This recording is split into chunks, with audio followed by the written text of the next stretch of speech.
There's a cat over here. There's a cat over there. And the wrong one died. And the wrong one died.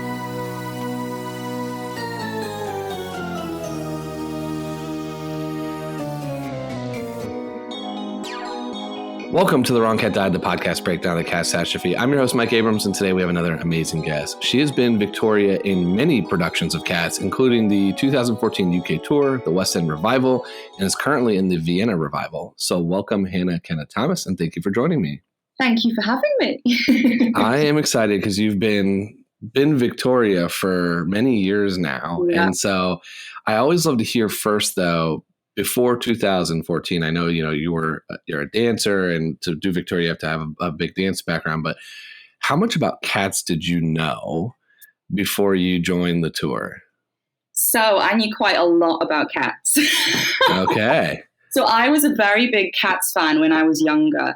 It was actually the first musical I'd ever seen on, because it was like a VHS back in the day. And I remember watching it and just being completely in awe of it, like completely obsessed. I just had never seen anything like it before. And the reason I, watched it was because when I was younger, we used to go on holiday to this like little place in Wales where I'm from.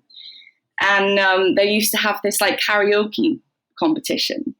And I remember thinking, I want a really unusual song that no one knows. And my mum was like, you should do Memory from Cats. I said, it's Cats, So that's how I watched the video.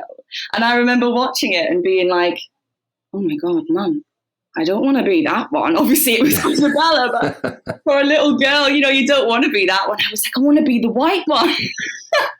So I literally, like, as a young girl, grew up, I made my mum buy me a white cat suit when I was younger, before I even started dancing, and I used to pretend I was in it in my living room.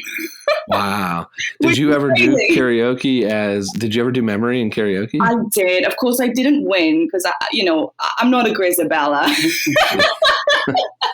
But I remember I finished Memory, and at the end of it, I go down into the splits to finish it off, which of course is completely like ridiculous, but I thought it was amazing back then. That is awesome. So you're obsessed. You have the cat suit growing up. And then you know what? I kind of forgot about it for a few years because obviously life goes on, and I kind of like geared off into the ballet world, completely forgot about it. So. And then how did you end up back? Did you see the audition and you were just like, it's time? Or did you get a call? Like, how did you end up on tour that first time? Another crazy story. So I left ballet school 2013. And before I left, I knew I didn't want to continue. I was like, you know what? The ballet route, it's not for me. It's not what I want for my life. I don't fit in, So I was kind of like at a loose end, and I ended up getting a job in Spain at this like showgirl palace, which was really cool. It really got me out of my shell from the ballet world, as say, and got my confidence back because I lost a lot of confidence with performing and stuff being at school. I was there for about 5 months. I had a bit of a rough time, and I had to leave for, a few reasons. And so I left my contract early. And I thought, right, I want to try musical theatre. So obviously in the ballet world, you don't need agents. You just go to open calls and you audition. But for musical theatre in the UK, I'm sure it's the same as America. You need, I'm not sure actually, you need an agent. You're talking to the wrong person to answer these questions anyways. But you need an agent to audition. So I was just, at home sending off all my stuff to these agents, didn't really have a clue, had a really crappy home movie that I made in my old dance school with my mum filming, very comical. And anyway, my mom ends up bumping into a friend of hers who we knew from my old dance school because her son's in the musical theatre world. And she said, Matt's agent's casting Cats. And Matt's going to go for it. And then my mum obviously comes home and she says, send your stuff off to this agent because he's casting Cats. Mm-hmm. And I was like, oh, Mum, just leave it. You know, when your mum tries to get involved. Yeah. I was like, just leave it. Like, it's fine. And in the end, she kept pestering me. I was like, okay, I'll just send it off to this agent just to shut you up. And I remember he emailed me back a few days later and he was like, hi, Hannah, I've seen your stuff. We're actually looking for a white cat at the minute. Here's the audition. The audition was in like a few days' time. There you go. And I was like, oh my gosh. And it was kind of one of the moments where I looked at this email and I thought, shit, like this meant so much to me at one point in my life. And then here I am, like found in this situation, like years later. And it just seemed a bit like magical. I mean, as cringe as that sounds, but it just felt a little bit strange, a little bit, you couldn't write this stuff, you know? Mm-hmm. So I'm assuming you dusted off your old white cat suit, started practicing. Me. And you know what? Strangely, that's nowhere to be found. I'd love to find it to this day, but I don't know what's gone. It's gone. Somewhere. It's at the heavyset layer. Yeah. So one thing I always find really interesting, and I'd be curious to hear your kind of thought on it, is in times when this was such a the character you as a kid grew up, and then you get to do it now professionally. How does that is it a little bit like, does it keep the moment for you? Does it ruin the moment for you? Like, what is it like to be able to sustain something that was so important to you as a child, but then to have it as a job, as a profession? I think it's the best thing in the world. You know, it actually just makes me so grateful, you know, because the show is so hard. And even when you have them days of, oh, I'm really tired or this and that, I always just think of me as a little girl literally wanting to do this. And there's always something so magical in that for me. And I am so grateful. And as you can tell, I love the show so much. So it's a good thing. It's a good thing. Okay. That's good to hear. I always you hear I do a lot more stuff in the sports world, and you hear stuff in the sports world where like the journalists who are fans, it's like it almost ruins their fandom because then they have to do it for their job. And so it's good to hear that that's not the case. It's still like super passionate. For sure. I want to talk about a few of the productions. So you went out on tour. Yeah. This is very early in your career. Yeah. What was the first UK tour like? Because that was your first delve into musical theater. That's right. Yeah. So tell me about that tour. Like, how's Cats received across the UK? Because I've talked to some US tour members and especially some of the first US tour members where it was an experience. You know, it was pretty wild bringing this the show across the country. What was it like in a smaller town where you would go perform? It was amazing. It was such a good experience. You know, it was a bit of a culture shock with, having to book digs everywhere and not having a clue like how this stuff works. But it was amazing. And you know what? The UK audience, they love Cats. Cats is just one of them shows. I'm not sure about the US. It's probably the same, but it's, I think people either love it or they hate it. So of course the people who come to watch it, they love it. So the audiences are always amazing. And it was just amazing to be on stage every night and see that and feel the appreciation. And it was wild. Yeah, it was an incredible start to my career. I don't know, touring is hard for sure, but it's worth it because it's like, you never really rest. You never really settle. You're constantly on the go. You're constantly, but yeah. It was a lot of fun. Now you go and you come off tour and you're in the West End Revival. Yeah. Which is, so that where the show started. That was not planned from the tour. Okay. Way. That was a complete fluke. The tour was meant to finish a year after maybe.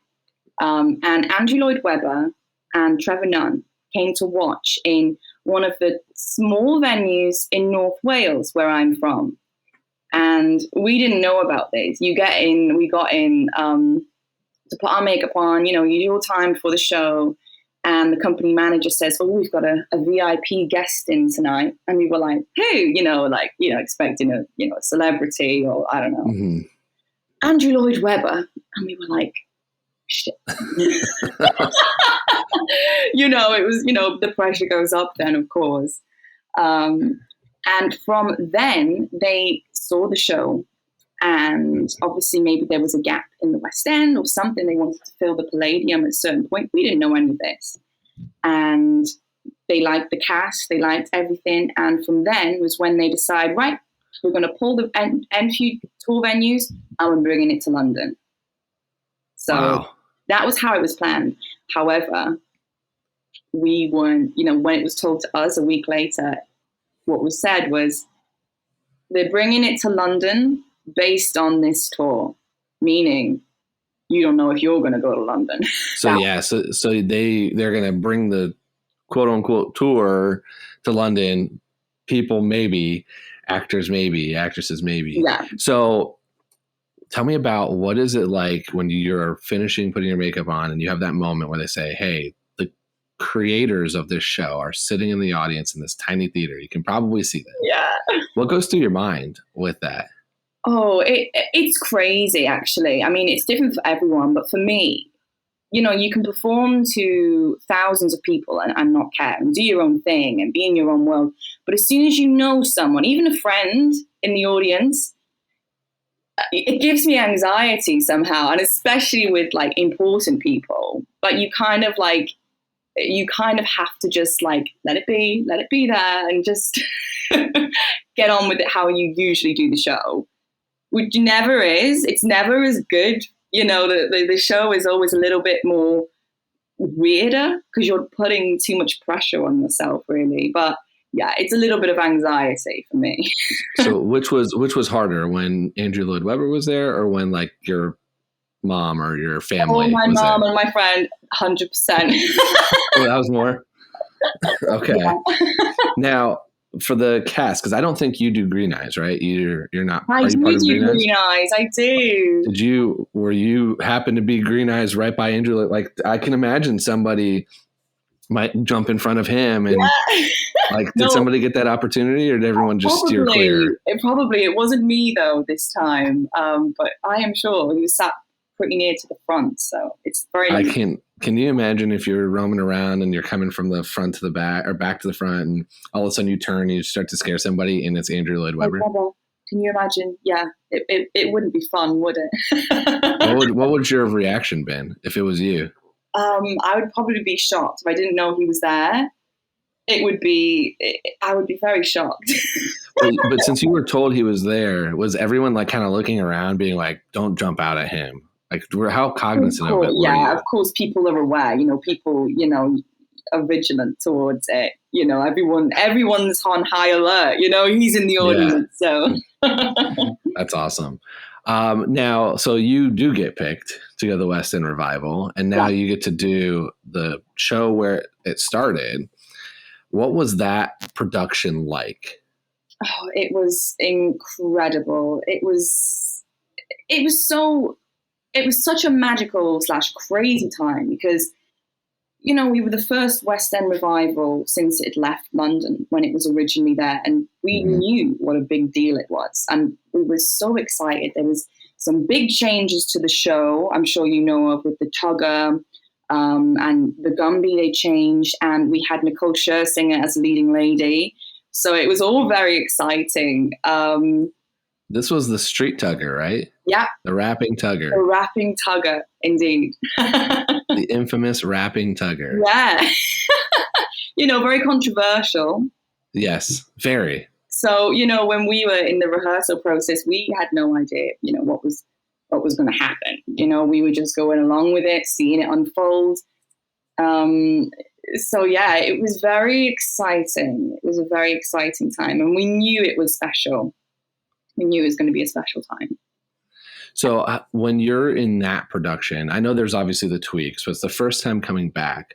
What was the buzz like in the theater world in the West End of this show? It was amazing. Returning. It was amazing. We did like a press launch before, so it was a few months before we got there, and this was before we knew we were going to be in the show.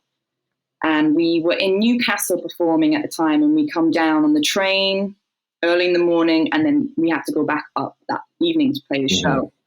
And that was just, it was so nerve-wracking, but so exciting, you know, just all the press. And, you know, after this was out, there was going to be all, like, you know, press releases about it, which was, you know, that was the start of the buzz. And then when we were down there, when we began, yeah, I remember the first preview, and I just remember the audience, like, after the overture, like, really, like, screaming and clapping. And it was just like, oh my God, this is real. Like, this is crazy. Yeah. That production is such an interesting one because it seemed like it had highs and lows. Yeah. Of like looking back on it, not probably during, but when it's like looked in the fandom history books of Cats and you know, in the world of Cats, it is the first time that it comes back to the West End. Yeah. But with some of these tweaks that did not last or work. No. And then, you know, obviously with Nicole Scherzinger, there was some post 2016 stuff with her that also didn't go well. So it's like, it's a really interesting one to look at now for sure versus then. For sure. Yeah, this is true. And it's always that way, isn't it? You know, you can't please everyone in this world. For sure. And that's what the show is crazy about, is this show is so wide reaching for such a long time with tweaks. And I've joked, but it's not joking. There are parts to this show that happened in other productions that I'm just like, I don't even know what you're talking about. Yeah.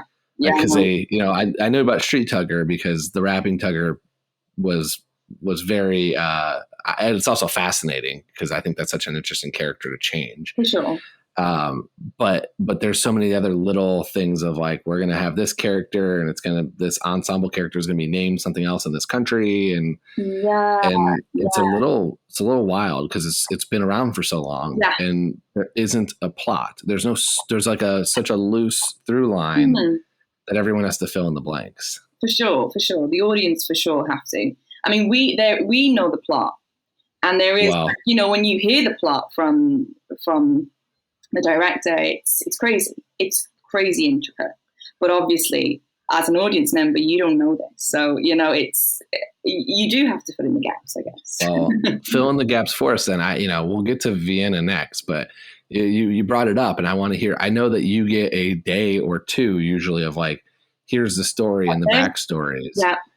What doesn't the audience know? Like, what can you share with us that people should know when they go see it whenever it comes back next? Because it will come back. Well, I always think it's like the cats in the show are really relatable to humans, like really relatable. And then you can, as you know, you will know people who can relate with certain cats and go through certain things. And it's like life, really. It's like, for example, the Grizabella story, you know, as the main one. She was, this is an obvious one, but and you can tell this from the show, you know, back in the day, she was the glamour cat, you know, everyone wanted to be around her. However, she obviously falls on hard times. She gets with the wrong guy. You know, everyone can relate to that. She gets with the wrong guy. She starts doing things she shouldn't do.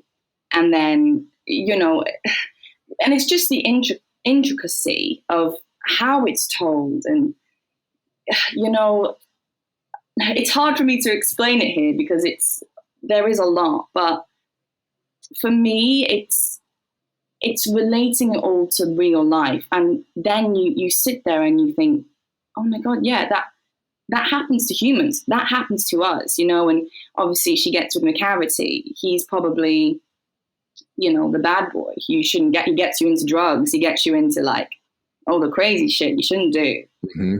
And from then, you know how it is in society, you know, if you, for example, like if, how like say prostitutes are looked at in society, but, you know, people are very much, oh, no. And that's just the story with Grizabella, kind of. It's kind of like, oh, no, darling, we don't want, you know, but to hear all this detail and relate it to our life, for me, it's like, I get it now. You know, otherwise it's just a cat coming on stage who looks a bit haggard and no one likes her. So that's what the audience see. But when you hear the backstories like we hear, it's so fascinating. And obviously it's every cat. Every cat has got their thing and their intricate story. But it's such a shame because the audience, unless you are you know, like a good fan and you're a fan of the show, you can research this stuff. But the average audience would never know.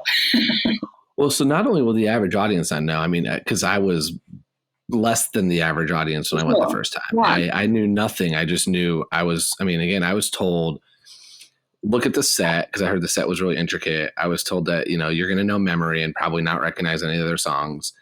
And that was mostly it. It's just great dancing. That was what I was basically warned about and nothing else. And I tried to piece, I like sitcoms and I like nice and tidy stories, and I didn't get one. And now that I've kind of broke through and done my research, and because of this show, I have learned way more than I ever thought I would need to about this show. But even as I've talked to other cast members and I've read the theories and rumors online, there's not a consistent answer for most of these cats. There's somebody plays these as brother, sister. Somebody plays this as mom, dad. Somebody plays this as uncle, or I'm not part of this. And they're not always the same tour to tour, show to show, person to person. And I think that that's a really interesting part of this show. Yeah. Is that there isn't a if you play X character, and again, I'm not the right person to just bring any random Broadway reference in as someone who knows so little about it. But I most theater productions, it's this character is this backstory, should be played this way with your little personal tweaks on it, but it's generally going to be played this way. And that's not the case with Cats. And I find that fascinating. That is, I think, why the show does so well, because the director of it, she's very good at, telling you the story, telling you little bits. For example, Mungo Jerry and Rumpelteazer, some people can play them as brother, sister, other can play them as a love interest. But, she'll give you a few tips, a few pieces of advice. For example, Rumpelteazer, she adores Mungo Jerry, in whatever way you take that. Mm-hmm. And I think this is how the show stays so alive, because people can do their take on it. They can relate to it in their way. And that way it's more real, For sure. And there's so many characters that are relatable. Like you said, you'll relate to somebody's story. Yeah, for sure. And I think that I didn't pick up, you have to watch it many times, whether it's the VHS or go to figure out which character you relate most to, or just what even their stories are. Because some of them are obvious or more obvious, and some of them are not, and it's I like the twins. I didn't know anything about the twins until probably a couple months ago. Yeah. Where I was just I didn't realize they exist. I didn't realize they had this crazy backstories and all those things. And I think you could probably stick me at that show 1,000 times and I would have never picked that up well, of course, until I talked to somebody who's played it. Of course. No, this is the thing. It's wild how much backstories there are. So tell me now the Victoria backstory. So Victoria, she's a young cat. So I always think she's not the youngest. So she's not like Jemima, who is the baby. Mm-hmm. She's a little bit older. So she's 13, 14. She's coming into herself. And obviously, the White Cat solo, it's her discovering herself and sensualities for the first time. And I think her journey in the show is discovery. And obviously, because she, at the end, is the one who goes over to Grizabella, I think she's just gone back to basics at that point, and it's just pure, it's innocence, and it's, there's no bias, there's no influence from society. It's just very pure. But also I see a journey in the character, from discovering herself and finding new experiences throughout the show. And yeah. And it's interesting because it is as I've read more, that is the, excuse me, that's the backstory that you hear.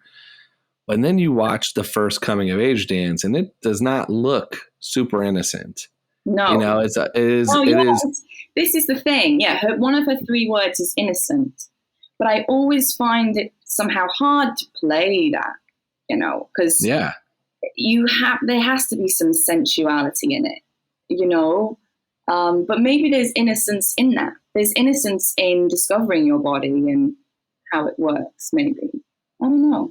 Completely. The first time I watched it, though, I'm like, these two dancers are, and this is before I was told that the ball is an orgy. Yeah. And I was like, these two dancers, I was like, this is very sexual and sensual. And it's like, again, not knowing anything about what I'm watching, I'm like, what's going on here? Like, what's this cat story? Because it doesn't, like, it just seemed a little different compared to like, and that's, again, part of the brilliance of the show. Yeah. So you said innocence. What are the other two of the three words? Romantic, which could, you can use that in her with McCavity, not McCavity, Admetus. McCavity, white cat McCavity, no. So yeah, romantic and unself-conscious. Unself-conscious, okay. She doesn't care. Not that she doesn't care, but she's not aware of, judgment from people and how she's completely free in her body. And, and I think that's where her and Admetus, the little bit in the ball, happens, because she's just so unaware of people around her, and it's just pure, and that's how I see it. Mm-hmm. So I have two other rumor mill questions for you that I'm curious if you played it this way, thought about it this way, was told this. So one is that you're either deaf or mute as Victoria. Was that ever told to you? No. No. Okay. The thing is, like, white cats usually are, aren't they? Like normally the actual animal, isn't that like a genetic thing? I don't know. For as much as I know about Cats the Musical, I know very little about Cats the Animal. I'm the same, but I feel like I've heard that white cats have a genetic mutation that they are like deaf or something. I could be completely wrong. I don't know what I'm saying here, but no. That is a great. I like that angle though better, because I just assumed it's because your character doesn't sing and just dances in the show, and so they're like, oh yeah, so that's it. It's because they can't. The other one is that there's a rumor that Grizz is actually your mother. Oh, I've not heard this one before. I mean, and it's because I think you're this first one to reach out to her. Yeah. In her song. I mean, I've never even thought of that, actually. But you know what? I'm not going to say it's not a thing. I think people can interpret the show however they want to, because I feel like it could be possible. It could be possible, So that is not what was told in your backstory. But again, one of those of just like, so what were you told about your relationship with Grizabella then? Well, it's probably the first time that Victoria ever sees Grizabella is at this night when she comes, and I think obviously there's curiosity, and you just don't understand. She doesn't understand why all the other cats are shunning her away and pushing her away, and I just think it's just pure innocence, and obviously like, wow, what's going on, and like, what's wrong with everyone? Why is everyone acting this way? I think it's a first meeting, and just a complete like, just don't understand what's going on, why everyone's acting this way. So it's not an abandoned child. It's a, you're meeting an old time celebrity for the first time that you didn't know about. Yeah, that's how I play it. I mean, but you know what? It's very interesting to look at it that way. I've actually never thought of it, but.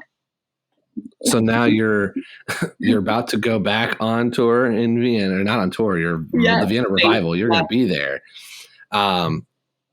Are you going to bring this into? Are you going to now think, hey, Mom? I will. Welcome back. You know what? That's the beauty of this show. You can play however you want. You do so many shows.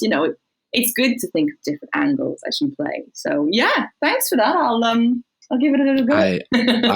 I'm proud. It's been my goal to influence the show by just bringing up all these rumors, and so I now have my first chance. When you go back in September, I want you to let me know after you play the show where you're like, I played it as Mom. I will. And let me know if it worked or didn't work for you. I will, for sure. And we'll tell the world. Yeah.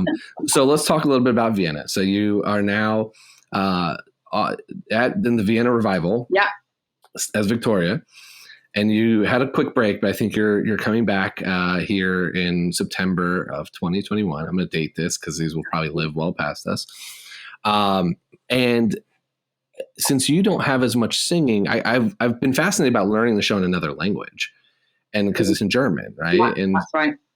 how does that change stuff, especially as a dancer? Because are your cues on music? Are they on singing? Like, because it is, again, it's a different language. Like, that's crazy to me. Yeah. Well, the thing is, it's really just the same. Of course, like, the words change, and of course there is certain, but in my head, I will still be going, if we're trying to find out a piece of the music, I will be like, say it in English. It's weird how your brain still runs in English, but can say it in German, if that makes sense. Okay. So you're able to, so if I was to recall the show, I would be like, oh, it's this part, and then say it in English. And then obviously people who haven't done it in English will be like, oh, but they will still know it as well. I don't know. I don't know how it is. And the German, obviously, it wasn't as hard as I thought, because when you say it to music, it helps. The naming of cats was probably the hardest to learn because it's a poem. There's no with the movement and with the music. It's like a pattern in your brains, the language becomes. It's crazy how it's not a thing. Sometimes I forget that it's in German. I'll be doing the show and I forget that I'm speaking German, Yeah, I definitely feel that. The stuff I learned as a kid in song stuck with me more than anything else I was taught. So I definitely get it. But having done, like, it does amaze me. And this is, again, your profession. So this is where, this is the skill that you have to do that most the majority of the world does not have this skill, which is why you're doing it and we're watching. But to go from years of doing it in English to then an entirely different language, even though it's the same, it feels like it's almost harder, but I guess it's not because it's in music. Yeah, no, I thought this at the beginning too, but it's crazy how your brain, it just doesn't, you don't even think about it. But I obviously learning it, even learning it wasn't as hard as I thought. Yeah, you have to, but I feel like it's the same as if I didn't know it in English, if that makes any sense. Okay. So basically, in a nutshell, it just wasn't as, I pictured myself coming home and like learning it, and that's not how I learn. Like I hate revising, I hate studying, anything like that. So for me, it was just a case of going in, getting the brain pattern, getting the, the automatic thing going. And once it's in there, and then it's hard to, it wouldn't be hard to do for example, I'm going to say it like this. So if you were to say to me, can you sing the opening for me now? I would say in German, I'd say, no, I don't know it. Mm-hmm. However, if today I was in costume on the stage with the music, I would be able to do it because it's in my brain there, if that makes any sense. I think it does. It's in the moment. It's like it's a recall of like if it takes the right sensory to have it. I feel like there's definitely some studies behind that where things like happen more second nature. Yeah, and then the right environment. Thing is, if you have a moment, it's the same with the choreography. You have moments all the time when you go, oh my God, I don't know what I'm saying, or I don't know what I'm doing. You just have to just not think, because you'll do it. And if you think about it, you'll get it wrong. That's probably why like you said in the beginning, it's so much harder when your family or Andrew Lloyd Webber is there, because you're thinking about exactly every step of the way versus something you're doing 8 times a week, or like all the time. Yeah, it's better to do it when you're so tired. The shows for me, when I'm so tired, they're the better shows, because you just get on with it and you let your body take over. Well, I hope I didn't make you overthink Grizabella being your mom. Oh gosh, no. Not at all. Little acting things I love them. Great. Okay.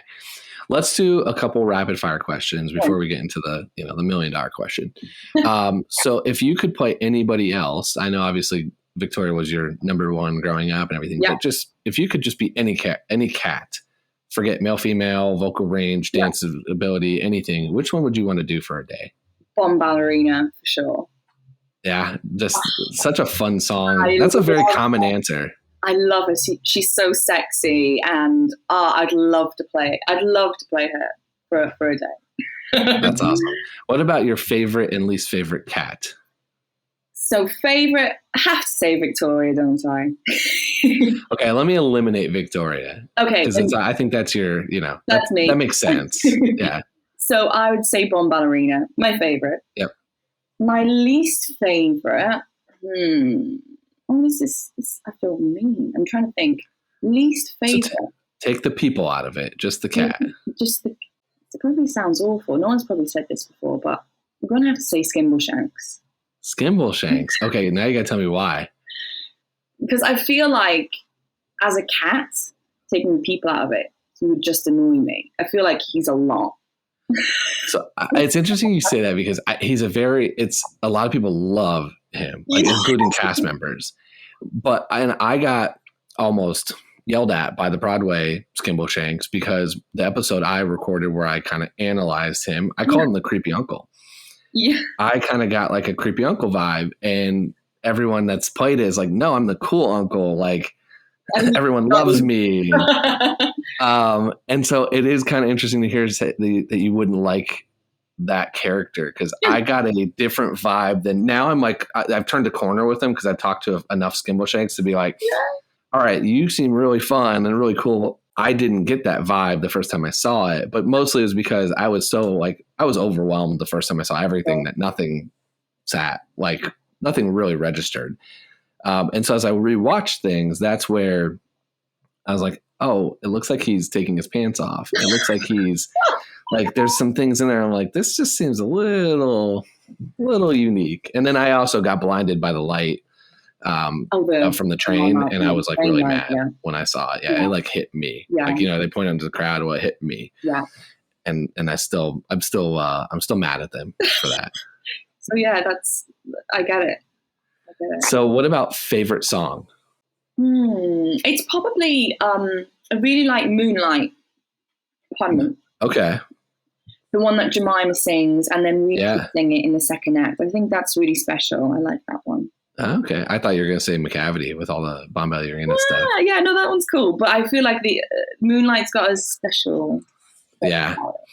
Now, here's my different question. I always try to I like one kind of unique one. And I don't know if I read a fun fact about you that you danced in the 2012 Olympic closing ceremonies. That is right. And so my question to you is if Victoria was an Olympian, what would she be? What sport would she be playing? She would definitely be a rhythmic gymnast. That is, I have that. I'm looking at my notes. That is exactly what I wrote down as well. Yeah. That was the best answer. What about picking the ball up with the leg? Exactly. What about if it was winter? I know this was summer, but what if it was a Winter Olympics? Winter Olympics. Oh my! I'm not really familiar. I actually don't.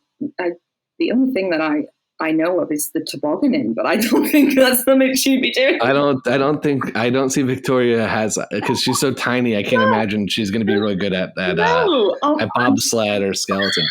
I think it's figure skating. Yeah, it's figure skating. Of course, figure skating. Oh, I'd love to be a figure skater. I think it looks so cool. That is growing up playing hockey. The figure skaters are always on the other ice while we practice, and so. It is a skill. It is a very difficult skill. I know. And I just think it looks incredible. So, $1 million question. Mm-hmm. I have argued that your soon-to-be mother, Grizabella, was not the right Jellicle choice to die at the ball. Oh, okay. Do you think Grizabella is worthy of being the cat to die, or would you choose somebody else? And I'd love to hear either argument why. You know what? I think she's worthy. I think she's worthy of it. What's your defense for Grizabella? I just feel like the other cats, although some, for example, Gus, he's obviously on his way to the Heaviside lair, and he's had a very lovely life. But I feel like none of them are at the point of despair like she is. They can all hold it together for another year. To go to another Jellicle ball. Mm-hmm. They're mentally a little bit stronger. They're a little bit more resilient than she is. And I feel at this point in the poor woman's life, she needs to catch a break. So the argument you're making is, and this is my favorite part of this, is to just kind of make sure I'm getting this right. Yeah. The argument you're making is that everyone else can live to next year's ball. So we're going to reward the one that is not going to make it. And I feel like she's in a lot more pain than everyone else. Okay. That's how I feel. So I'm like, we need to put her out of this misery. So you're going to reward her poor life decisions. Hey, we all make mistakes. And this is the big lesson of Cats. It's acceptance. And it's the redemption story. Yes, exactly. So you're going to be comfortable killing your mother. Well, I guess old Deuteronomy, killing your mother. Well, you know what? If it puts it out of her misery and she's going to a better place, then I suppose it's the best you can do. Then yes. Okay. I would be the part that I had always argued I can't make an argument for in your West End production because I didn't get to see Street Tugger. Yeah. And it's very hard to find any version of that anywhere. Like I've been looking to see if I could find like a bootleg or some way to see like what was this number like. Because I'd always argued that Tugger and Mistopheles together should go because it's a super. So that's my argument. So repeat that. I think it cut out. Tugger and Mistopheles should go together to the Heaviside lair. Yes, they should be picked together. I watched this as a singing competition of what was the most entertaining. I watched Leona Lewis, and I thought X Factor, and I thought they usually pair groups together from individuals. So I'm going to take the two that I found the most impressive and entertaining, and that was the two of them. But I'm not sure, from what I've read about Street Tugger, I'm not sure I would have gotten that same thing. So I wonder if I would have been more Team Gus or Grizabella, and this whole thing wouldn't exist if I saw your West End production first. I think you still would have gone for it. With their number in the second act.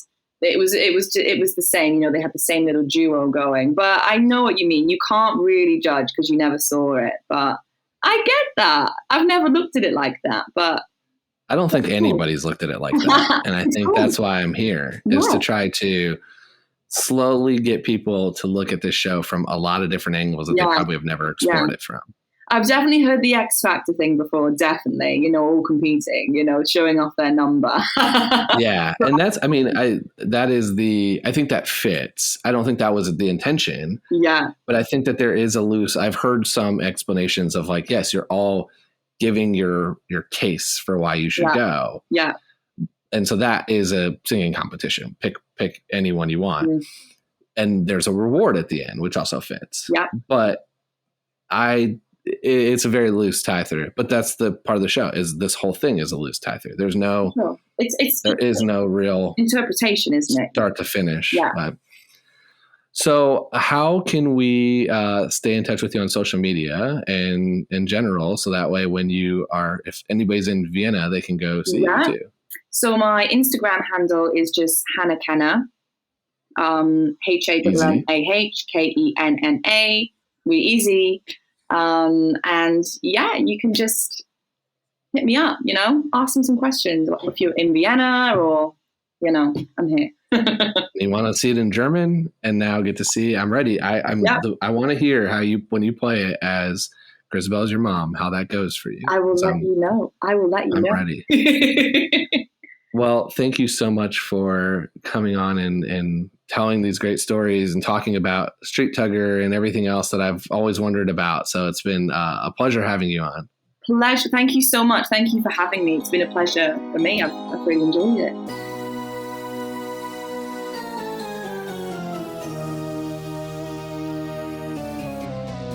And thanks for listening to this episode of The Wrong Cat Died, the podcast breakdown of the catastrophe. To follow along, you can subscribe on Apple Podcasts, Spotify, Stitcher, or anywhere else you listen to podcasts. Follow us on Twitter and Instagram at The Wrong Cat Died, and check out our website, thewrongcatdied.com.